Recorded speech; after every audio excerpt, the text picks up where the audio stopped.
Hare Krishna. Welcome, dear devotees. Thank you all so much for being here. Just have a quick announcement to make while we're setting up for class. I want to welcome some guests we have here for the weekend. So the Krishna House has a program where they do a monk for the weekend.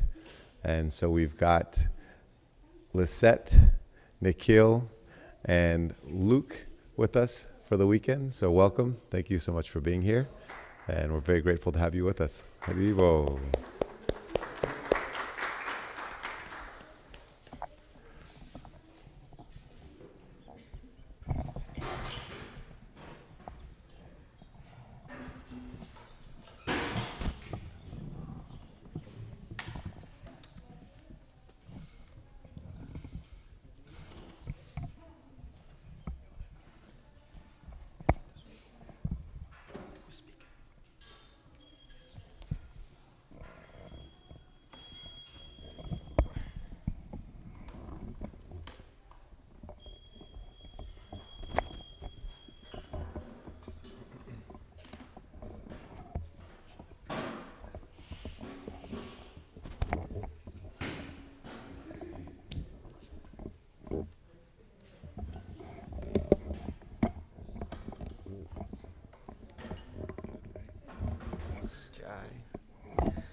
Hare Krishna, Hare Krishna. All right, welcome to this morning's Srimad Bhagavatam class.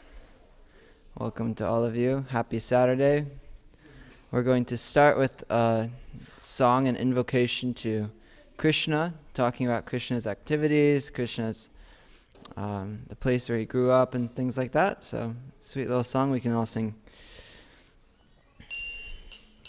Jaya Radha Madhava Kunja Bihari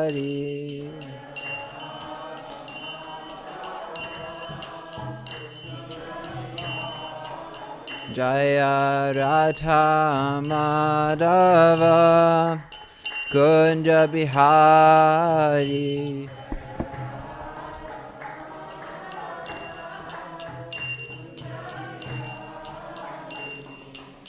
Gopi Jana Vallabha Girivaradhari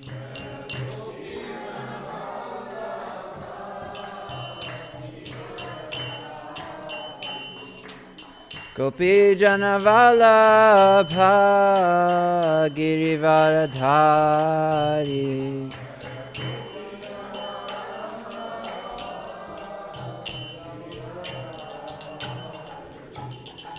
Yashodanandana Braja Janaranjana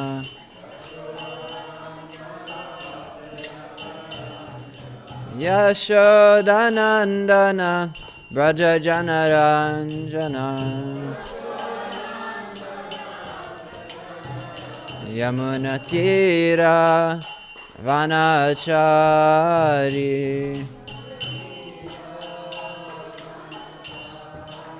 Yamuna Tira Vanachari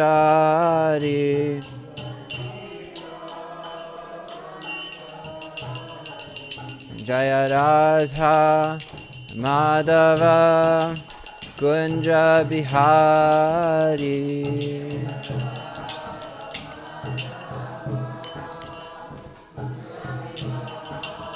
Jaya Radha Madhava Kunja Bihari Jaya Radha Madhava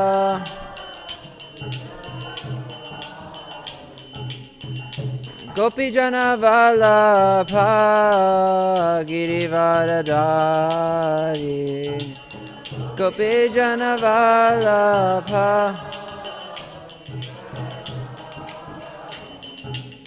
Yashodanandana Braja Janaranjana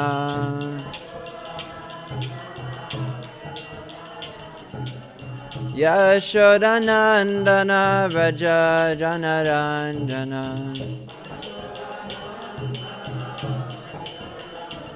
Yamunatira Vanachari Yamunatira Yamunatira vanachari.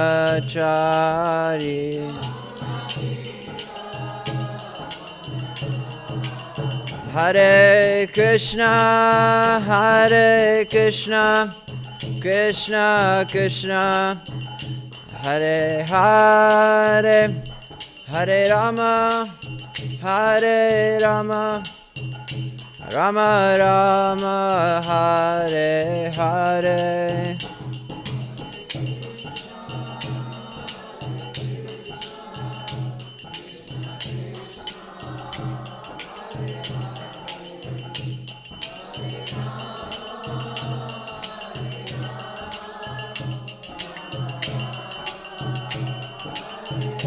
Jaya Jaya Prabhupada,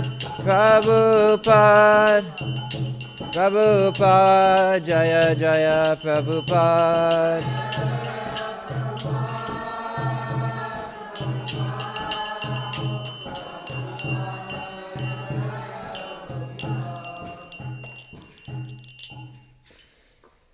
Srila Prabhupada ki jai, Grantharaj Srimad Bhagavatam ki jai. Alright, we're now going to do an invocation to the Supreme Lord. We understand that God and His Word are absolute, so when we speak about God or hear God's words, we offer our respects to Him. Om Namo Bhagavate Vasudevaya.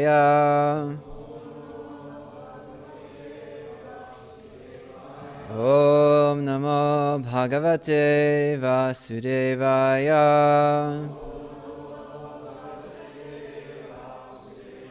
Om Namo Bhagavate Vasudevaya.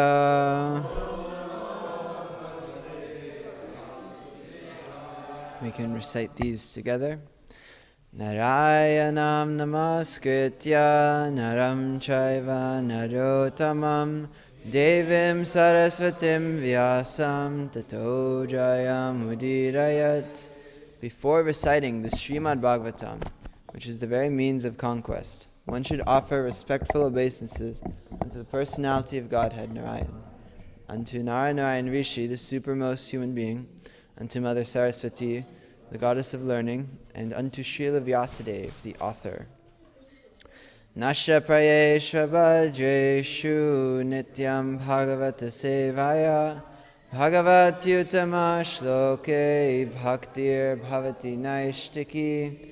By regular attendance in classes on the Bhagavatam and by rendering of service to the pure devotee, all that is troublesome to the heart is almost completely destroyed.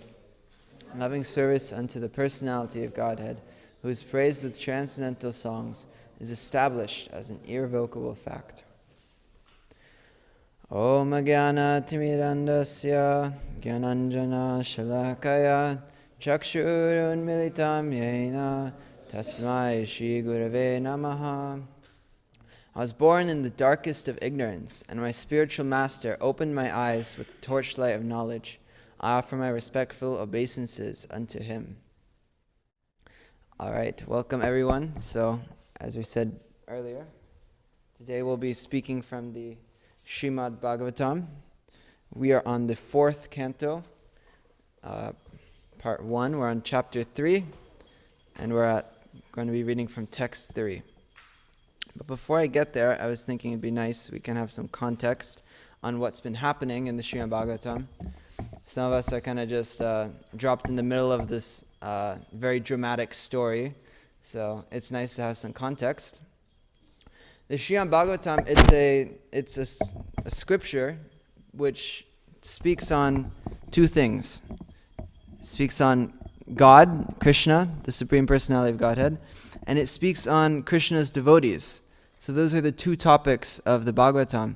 We're either going to be talking about Krishna himself, Krishna directly, or we're going to be talking about stories of Krishna's servants, God's servants, who come to this world and things like that. And so the story we're talking about specifically is of Lord Shiva, this section. And the thing with Srimad Bhagavatam is that we're here to understand kind of the moral. We're here to understand the essence. So all these stories, they're not simply just stories, they're not just something entertaining, but they're something that we are meant to learn something very deep about. So, the story, it's important, but the main thing we're going to be looking for is the main message that Krishna is trying to teach us through presenting these stories. So, do we have the mic? The microphone? We'll just do a quick recap over what we read these past few days.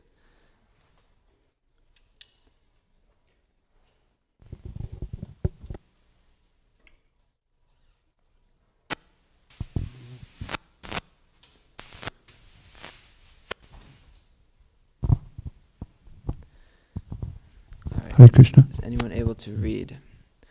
So we're going to be talking about a character named Daksha, and we'll read about him. But basically, he's a very important personality in the universe. He's the son of the creator of the universe, Brahma. And so this story we're going to read about, it's giving us insight on how pride can be very dangerous to our spiritual life and how it can be dangerous just in general. Can someone read text 5? Would you like to read the first one? Can you see it? Yeah, I can see. I can't really zoom in. Let's see. Or, When start. when Daksha, the leader of the Prajapatis, entered the assembly, his personal bodily luster as bright as the effulgence of the sun. The entire assembly was illuminated, and all the assembled personalities become insignificant in his presence. Okay, so Daksha, he enters this grand gathering of many elevated, powerful beings, and he himself, he's very powerful, and he's glowing this effulgence. When he comes in, we'll read what they do next. Read text 6. Influenced by his personal bodily luster, all the fire gods and other participants in that great assembly, with the exceptions of Lord Brahma and Lord Shiva, gave up their own sitting places and stood in respect for Daksha. Okay, you can read the next one. Daksha was adequately welcomed by the president of the great assembly, Lord Brahma, after offering Lord Brahma respect. Daksha, by the order of Lord Brahma, properly took his seat. All right.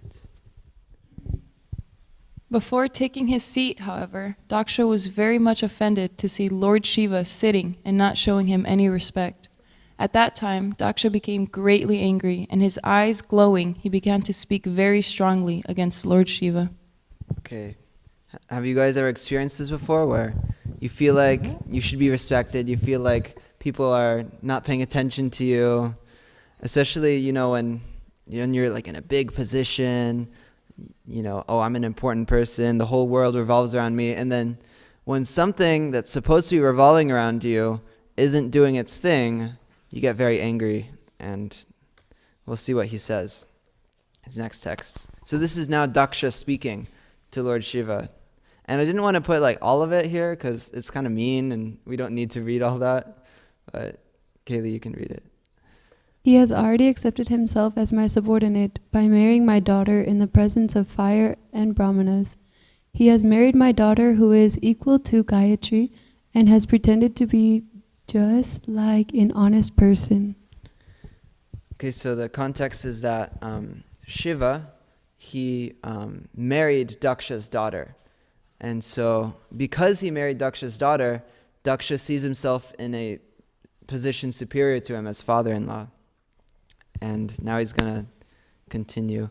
Prema, do you want to read? He has eyes like a monkey's, yet he has married my daughter, whose eyes are just like those of a deer cub. Nevertheless, he did not stand up to receive me, nor did he think it fit to welcome me with sweet words.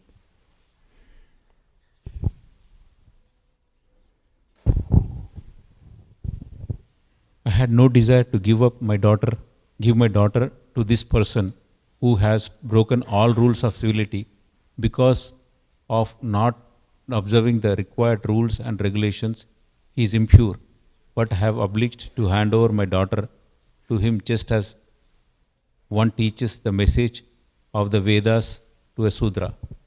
Okay, so Daksha is speaking these very harsh words against Shiva, and he actually goes on further to curse him. And you can imagine how inappropriate this would be in a huge assembly of people, your father's there, and different relatives of yours. It's kind of like a big family gathering there. And then you just start blasting this person in front of everyone. And it's a very dramatic scene that's described in the chapter. Everyone's kind of appalled, and then this fight breaks out where Shiva's people are cursing Daksha's people, and Daksha's people are cursing Shiva's people. But the whole time Shiva, he's peaceful, he's unaffected because, let's see, we'll read. This is a purport, this is from Srila Prabhupada's purport in the next chapter regarding why Shiva didn't receive Daksha when he entered the room, why he didn't stand up. Someone like to read? The Lord says in Srimad Bhagavatam that offering respect to his devotees is more valuable than offering respect to him. Devotees do not identify with the body. So offering respect to a Vaishnava means offering respect to Vishnu. It is stated also that as a matter of etiquette, as soon as one sees a Vaishnava, one must immediately offer him respect, indicating the super soul sitting within. A Vaishnava sees the body as a temple of Vishnu. Since Lord Shiva had already offered respect to the super soul in the Krishna consciousness, offering respect to Daksha, who identified with his body, was already performed. There was no need to offer respect to his body, for that is not a direct by any Vedic injunction. Mm-hmm. Okay, so this is kind of explaining. We see a lot in the temple where we're offering obeisances a lot, and especially to other devotees, we're offering obeisances to each other. And yes, we're honoring each other, but primarily we're actually giving our obeisances to God within everyone. We understand that Krishna is seated within every living entity's heart. He's seated within, anyone on the street. Bhagavad Gita says that whether they're a cow, dog, elephant, a person, like a scholar, God is within all of their hearts, and they all deserve respect in that way. And so Shiva, he was meditating, and he was just totally fixed on Krishna. He was totally meditating on Krishna. And so Daksha, he didn't understand this. He didn't understand what Shiva was doing. And this is very common when we find ourselves in these heated situations, is that we don't seek to understand. The first thing we do is we judge. We'd never ask, oh, why didn't you stand up to receive me? Oh, why you spoke in this way and it hurt me. Why did you speak like that? But usually our first inclination is we just go straight to you did this because you are envious and you. So we're seeing how pride, it can make us be so self-centered that we don't even acknowledge if anyone else in the room is doing anything, It's, oh, who cares what Shiva was doing? All I know is that he was not offering obeisances to me when I walked in. We can continue. Someone can read. The sage Maitreya continued. Thus Daksha, seeing Lord Shiva sitting as if against him, washed his hands and mouth and cursed him in the following words. Okay, we can continue. But yeah, this is a nice little painting of Daksha just chewing out Shiva. The demigods are eligible to share in the oblations of sacrifice, but Lord Shiva, who is the lowest of all the demigods, should not have a share.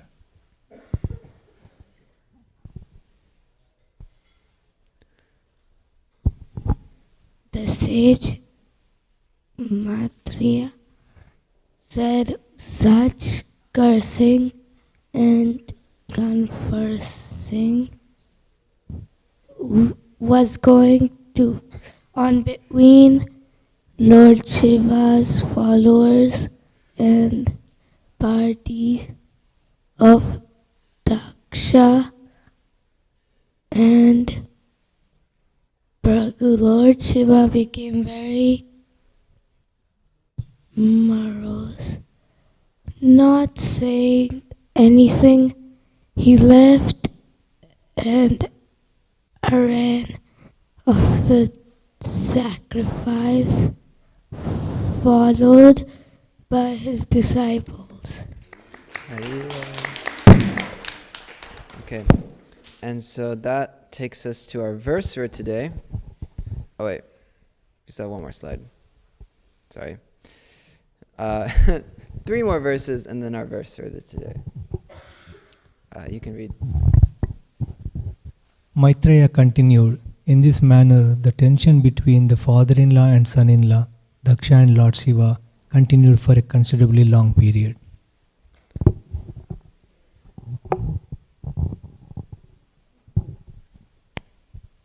When Lord Brahma appointed Daksha the chief of all the Prajapatis, the progenitors of population, Daksha became very much puffed up.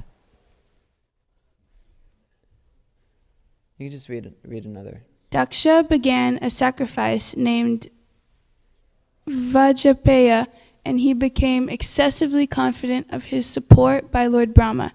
He then performed another great sacrifice named Brihaspati Sava. All right, so if you don't really know what they mean by sacrifice, in Vedic culture there are like these rituals, and a fire sacrifice is where you have this fire and you say these mantras and you offer things into the fire like ghee and grains and gold and things like that.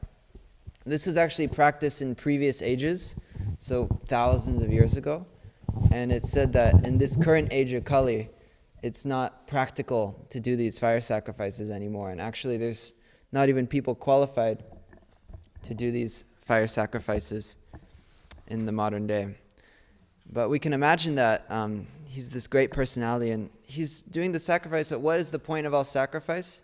Does anyone know what Krishna says is the goal of all sacrifices? Which verse? Narottam?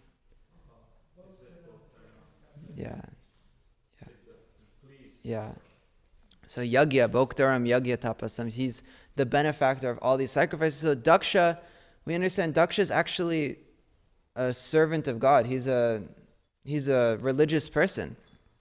Daksha, he's a demigod, but he's still doing this sacrifice to worship Vishnu. So we're going to hear in the purport by Srila Prabhupada, but first we can recite the verse.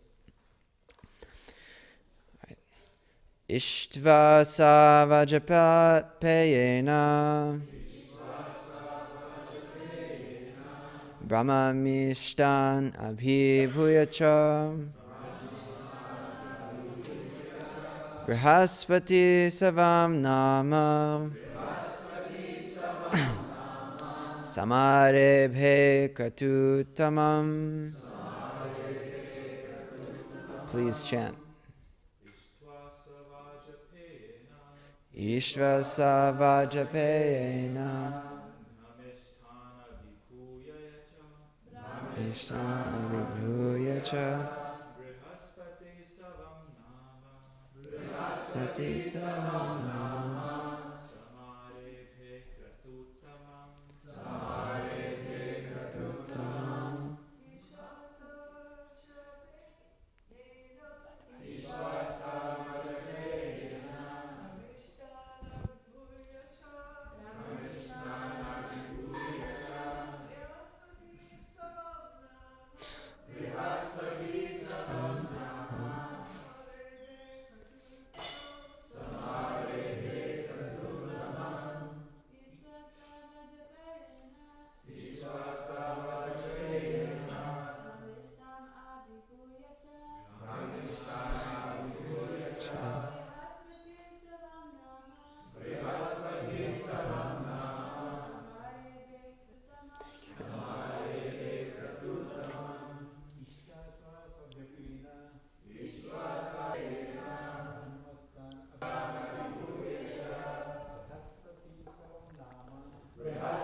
Ishrasva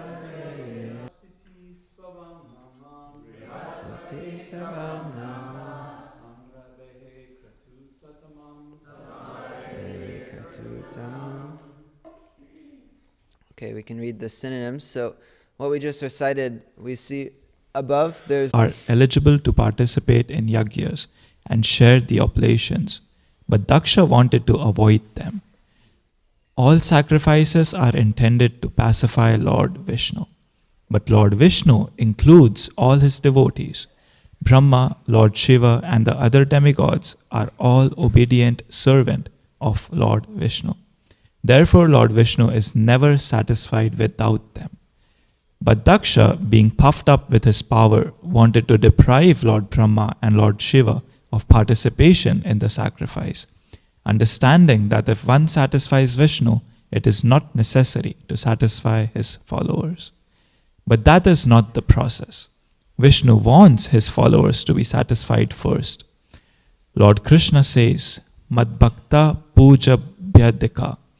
The worship of my devotees is better than worship of me. Similarly, in the Shiva Purana, it is stated that the best mode of worship is to offer oblations to Vishnu. But better than that is to worship the devotees of Krishna. Thus, Daksha's determination to neglect Lord Shiva in the sacrifices was not fitting. Right, Srila Prabhupada ki jai. So, I think this is a quite relevant topic in this modern day world. The amazing thing about Srimad Bhagavatam is that you can, this is taking place thousands and thousands of years ago, but still it's very practical to today's day and age.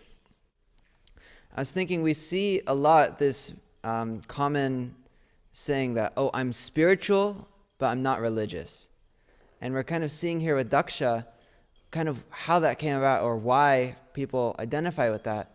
Because Daksha is the prime example of religious but not spiritual. So he's acting in this way to please God. He's acting in this way, or not even to please God. He's acting in a way to please himself through God. And so he's doing these religious activities, but he's not acting spiritually in that he's neglecting God's servants. He's neglecting the devotees. We see in modern day times that often people can sometimes use religion as a weapon. You know, they use scripture as a way to kind of punish people, put people down, a way to demonize people even. And that has created in the modern day culture a very prominent feeling that I want to be spiritual, I want to have a connection with God, but I don't want to be religious. Because we see in history, there's so many instances of people being burned by religion. We see so many huge wars based off of, I'm this kind of Christian, you're that kind of Christian, we're not cool. But how do you think God would react if he saw that? It's obviously, he's stating right here that Krishna, he actually prefers that we first tend to the needs of his devotees before we even try to worship him. We're seeing that better than worshiping God directly even is to worship God's servants. Srila Prabhupada, he makes this analogy that there's a very powerful man walking his dog on the street. And so how do you get close to the man? You know, he's like the president, let's say. So you might say, oh, he's so far, you know, how could I ever talk to him? But if you first get his dog to like you, then God will pay attention to you, you know. If you give his dog some treats, then the president's going to be like, oh, wow, like, my dog likes you? Okay, I like you too. And God is similar in that when we give this respect, or first we care to the needs of God's devotees, then we worship God.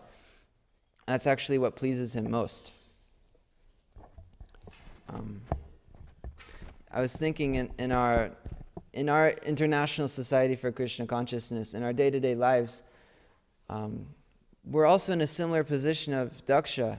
Sometimes we get positions, sometimes we get services, sometimes, you know, I'm the boss of this, I'm the restaurant manager, I'm the Krishna house manager, I'm the Pujari department manager, and my service is the most important service in this temple. I have the most pleasing service to Srila Prabhupada, and ISKCON needs me the most. And so it's a very subtle thing, and I'm not accusing anyone of it, because I know it's definitely in me that sometimes pride will slip in to our spiritual life. And we can see what happens is that any attempt we make to please God with that pride there, it actually is nullified. It's actually just becomes a way to serve ourselves, a way to look like a better devotee, a way to present myself as a more religious person, a more spiritual person. But inside, what's the motive? The motive is, I want people to look at me. I want people to appreciate me. So, it's encouraged that actually, more important than our own service is that we act in a way that's helpful to others.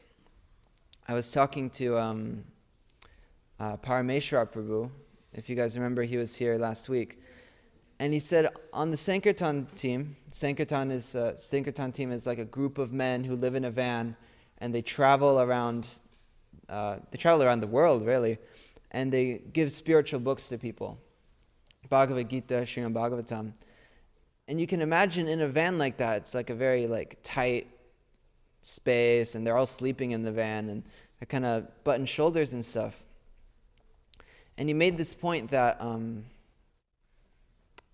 things were getting done. Things were getting done, but people were still getting hurt. People were getting upset with each other. And so even though maybe you're ticking all your boxes, okay, I got this many books out and we're hitting all these cities, but the devotees were still not having nice relationships. So they made this kind of reform thing where they say, above everything else, we're going to act in a way that is in the best long-term interest of each other's spiritual lives. And it's very powerful that we learn to put people before projects, people before our own service. I remember one time I was in Toronto, and they gave me this tiny job, and you get puffed up over the smallest thing, but my job was to make sure the temple was clean. So I had to work with the janitor and make sure everything was clean. But there was this one devotee who was kind of obstructing me from my service, and I was like, actually, because my service wasn't being done properly, Bhakti Marg Swami, I see him mopping the floors, and I'm just so embarrassed. I'm like, oh my God. These senior devotees are picking up because I can't do this properly.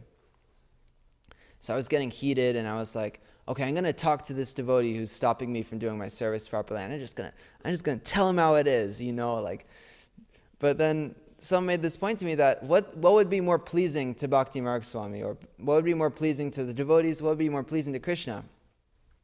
Would it be more pleasing that the floor is clean, or that you have a nice relationship with this devotee, that you have a nice relationship with this person? I was thinking for a second, that's so true, in that we might get things done, we might get our service done, but if it's at the expense of our relationship with others, then Krishna is not going to be pleased ultimately. Krishna can have anyone clean the floor. Krishna can have anyone dress the deities. Krishna can have anyone give class. So what's he really looking for? He's looking for us to not just get a task done. He's looking at us so that we can grow and mature and learn how to work with other devotees. Srila Prabhupada said, your love for me will be shown by how you cooperate. That's more important than anything else. Who cares if, we're getting this much money in, or if we're not cooperating together, then it's just a mess.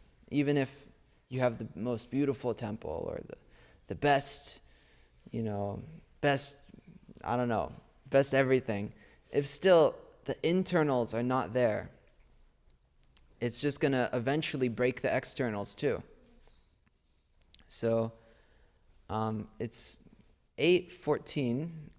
I'm kind of wrapping up a little early. I know I kind of blazed through a lot, but I'd like to I'd like to have some discussion or any points, any times you have experienced where either you've put service before someone else or you put someone else before your service, or if you've had experiences in life in other faiths where you can see that they're putting the externals before the internals. Or any comments, reflections. So, Mother Kunti?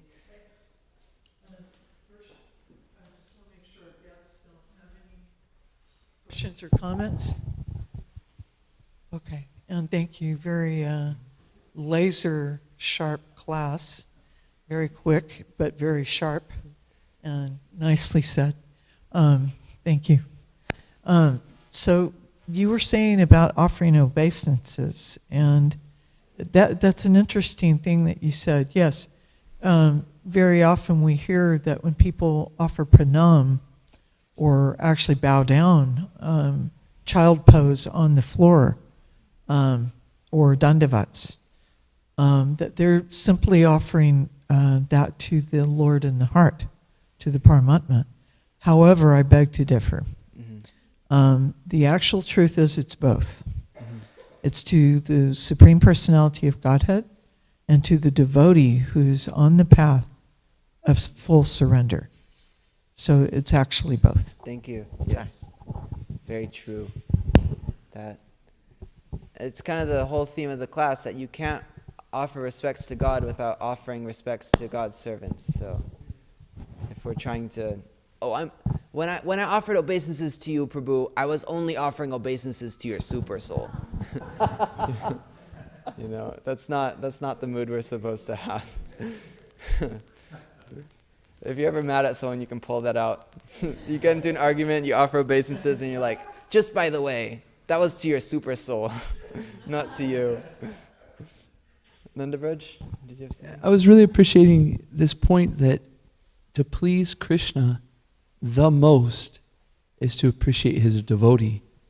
And it's kind of overwhelming because, as you were talking about, we get into positions and we become puffed up and we think that, oh, everybody's my tool for me to do my service. But Krishna is showing by example that actually how much he cares about other people so much more that he likes it, enjoys it more when we are worshiping or appreciating his devotees. And I was thinking, we start the day off in the morning. And what do we do the first thing? We say glorification to the spiritual master. It's not even that we start with the glorification of Krishna. We start with the glorification of the spiritual master. Why? Because it's so pleasing to Krishna. And then we enter the temple, and the first thing we do is pay respects to the spiritual master and the devotees. We don't even pay our respects to Krishna first, because we're trying to please Krishna, and that's what pleases him most. And it's almost like bewildering, in some senses. But when you really grasp that, like you're saying, that this is really pleasing Krishna so much, kind of calms us down and says, oh, like you're saying, how we need to respect each other and appreciate each other. So I was really appreciating this point. Thank you. Hare Krishna, thank you. Great point.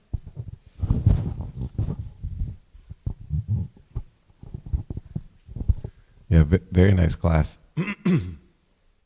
There was a few things that really stood out to me. I think the point that you shared, that Parameshwar Prabhu told you about how they were serving together and they came to this point of, we're going to function or do things in a way that's going to be for the long-term benefit of all of our Krishna consciousness, all of our spiritual journeys. And I just really appreciate that point. It's, if we did that in everything that we do, how wonderful that could be. And it's, and it's tied in, I think, with so like last Saturday is a personal example for me. You were talking about, people before projects or before service. And we were doing cinnamon rolls. And there was one tray of cinnamon rolls, but I didn't know that there was another tray and a half, right? And so a devotee was taking some cinnamon rolls because they needed to leave, and they were kind of packing some up, and I got a little concerned that not everybody would get a cinnamon roll, and I kind of was like, no, don't take more, but it was a little harsh in the way I said it, and I felt bad afterwards and apologized, and they were okay. And then and lo and behold, another tray and a half of cinnamon rolls comes up, right? So there was no need for me to even say anything. And there was plenty of cinnamon rolls. We were able to give them a box of cinnamon rolls afterwards. But yeah, just that, getting caught up in those moments and thinking that this is more important than the individual that's right in front of me, and doing something in a way that discourages them. And then there was one other thing you said, but I'm drawing a blank now. But yeah, wonderful class. Thank you so much. Thank you. Nice point. Maybe Draupadi, and then if you guys have anything to. I just wanted to add that in Houston, when I had the service of ashram leader, everything would be going like smoothly and everything was going to go good. And then I'd do something that wasn't very personal or wasn't very like putting the person over the project, and everything would fall apart. Everything that was going smoothly would fall apart. And then other times when everything was in complete chaos, nothing was going to work, I was like, we're totally doomed. And it was going to be very hard for me, or like embarrassing for me, or something like that. And then I put the person before, everything just came back together and worked perfectly, better than it ever could have been. And that was the difference that I noticed when I put others before myself or the project, or when I didn't. That was the difference of whether it succeeded or not. When Krishna just arranged everything, because he's arranging everything. And if he's like, oh, you weren't so nice to my devotee, I'll teach you a little lesson here. Yeah. Or, oh, you were so kind, I'll give you your reward. Yeah. Well, it's amazing. We can see the miracles that Krishna is able to do when we cooperate.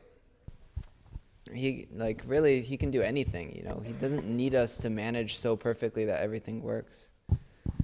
I was thinking even in the Bhagavatam, there's the story of the Prachetas, and they actually saw God. They were these yogis doing austerities and things like that.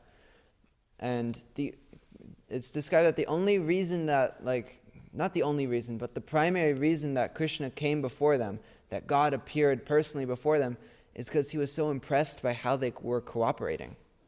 They were all brothers and they were cooperating so well. So thank you for that point. Narottam and Prema. I just I remember what the last thing was. It'll be quick, but in class often it's quoted out. Tamal Krishna Maharaj said, to please Krishna, you want to please your spiritual master first, and to please your spiritual master, you have to please Krishna first. But then he said, to please Guru and Krishna, you please the devotees first. So it kind of goes along with the, yeah. Thank you. Thank you. I just wanted to say that I feel that these, not only in spiritual life, but these tendencies also show in our personal relationships, family, friendships, where many times we may give more importance to a thing or, a particular situation more to the person. Someone accidentally drops your phone, someone accidentally closes the door of your car too loud, and then you blurt out on them, you shout on them. But it's like, giving more importance to a thing or to a particular belonging more to the person, It's like we don't take a moment to think, to pause that, is this good for my relationship with that person? How important is this to, yeah, I was just thinking. Yeah, and it's a symptom of self-centeredness that when one tiny little planet is off your orbit, you're like, you just blam, Oh, you didn't close the door the way I wanted you to? I don't care who you are. I'm going to just blast you regardless. So, Prema? Hare Krishna. Thank you for class. It's been edifying. I'm wondering, because it seems like we're making a very solid point here, and it almost seems like it could be even black and white. Like in all situations, in all circumstances, this is how we should always put the person first and the personal relationship first. And I don't disagree, but I'm wondering if there's ever times when, in this moment, I need to put this situation first and then go back and make sure that the person is okay later. Like, how do we know when it actually is appropriate to stand firm in, a decision that you have to make or something that you have to do, even if it seems to lack that personal touch. Yeah, externally. That's because that's also an external sometimes thing. That's a great question. I think there will be times, part of life is that you're going to have to do things that are going to upset people sometimes, but people can read your heart, if they're sincere, they'll see that this person's trying to do the right thing, and then they might be upset at the current moment, but if you take time out to check on them afterwards, hey, this happened, I felt I had to do it, I felt it was the right thing, and my intention wasn't to hurt you. I wasn't trying to act out of pride. I wasn't trying to act out of ego. But my intention was, to serve everyone. Did I offend you? If so, I'm sure other people have thoughts on this too. Draupadi, Mother Kunti, Nrsimharupa.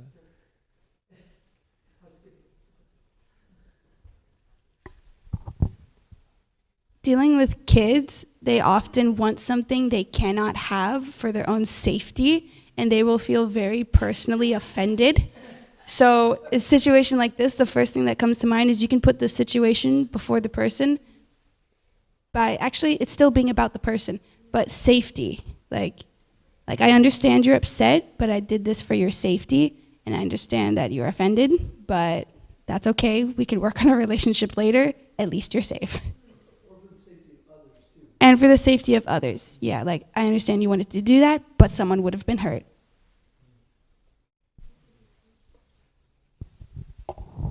I second that motion. I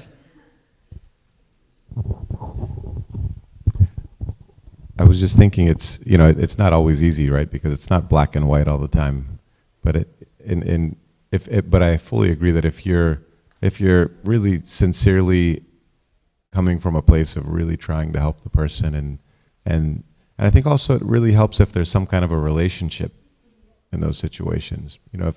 If I don't know somebody at all and then I just correct them or stop them from doing something, then it's really harsh because there's no love there. There's not a relationship that they know that I mean well, that I care for them, that I know them well. So I think, in those instances, if it's an emergency, if someone's going to get hurt, okay, of course you have to jump in and stop that. And there's time to do damage control afterwards. Kind of like, what is the higher principle in the moment? And if this is going to harm their spiritual life by me correcting them, then maybe we try to find some kind of creative solution and we pray to Krishna, because sometimes it seems like this is the way I have to do it, but there's generally alternative ways that we can do things that achieve the goal that we need to in that moment. So we hold on to those principles, but we don't necessarily have to hurt the person or discourage them at the same time. We just pray and try to use our intelligence, but it's not always easy. Yeah. There are times when it's necessary to especially in management like you, it's like, there's gonna be someone who gets offended. It's unavoidable. So like you said, just pray and try your best. It's really all we can do. Okay, Abhay, then Nandabraj. I think it's really profound, the idea of, we talk about Krishna consciousness. Sometimes it is stated places where if you just accept Krishna, then means you don't have to worry about anything else. As long as you're doing Krishna, and the example we get of watering the root and everything else will be fed. But it's not so simple as in once you really start understanding what it means to be Krishna conscious, you realize it's in your actions all around. When you become conscious of your actions, you become conscious of Krishna, then become conscious of everybody around you. So it's not just that, I'm focusing on the deities, and so that's it. I'm done. I don't need to focus about Nandabraj Prabhu or Nrsimharupa Prabhu. Those people are Krishna first. But it's really, once you understand what does Krishna want, once you understand what is Krishna's desires and you start feeling those, you realize his desire is that you treat everybody the same, whether it's somebody in a higher position, whether it's somebody equal, or whatever the term, whatever it looks like. Yeah. But And of course, that's the process. It's not like tomorrow, now I've heard Dhrstadyumna Prabhu say these wonderful things, and now tomorrow I'm going to be the most perfect person. Always understanding that it's a process. There's an ideal. There's an ideal that, oh, I'm going to be the perfect person. I'm going to treat everybody with as much kindness as I can, and I know I'm in a position or whatever, and I'm not going to offend anybody. I'm going to do everything perfectly. But unfortunately, like you said, the world doesn't allow us to be perfect. That's because we're not, simply put. So the process is to follow that ideal of being Krishna conscious, and through that, we'll be aware of our surroundings and conscious of everything around us. Thank you. Amazing point. That's it's described that it's kind of the barometer of your spiritual advancement. It said that the neophyte, they only see God in one place. Either they see God is up in the sky with like his long beard and in a cloud, or they see, oh, God is only on the altar. But the more advanced you become, the more you see God in everyone, the more you see God in all your situations. So it's a gradual process. Thank you for that wonderful point. Well, Drista, I really wanted to ask this question pretty badly, but I was really appreciating that you stopped in 8:15 to give us a nice long question and answer time and comments. And it's 8:30 exactly. So maybe instead of asking the question, I just say thank you. And okay. Absolutely. One thing we do after Srimad Bhagavatam is we go have breakfast, and it gives everybody a wonderful opportunity to talk amongst each other or talk to the speaker and turn it more. Turn Srimad Bhagavatam more. Hare Krishna. Granta Srimad Bhagavatam ki Jai. jai. Srila Prabhupada ki jai. Not being like Daksha ki jai.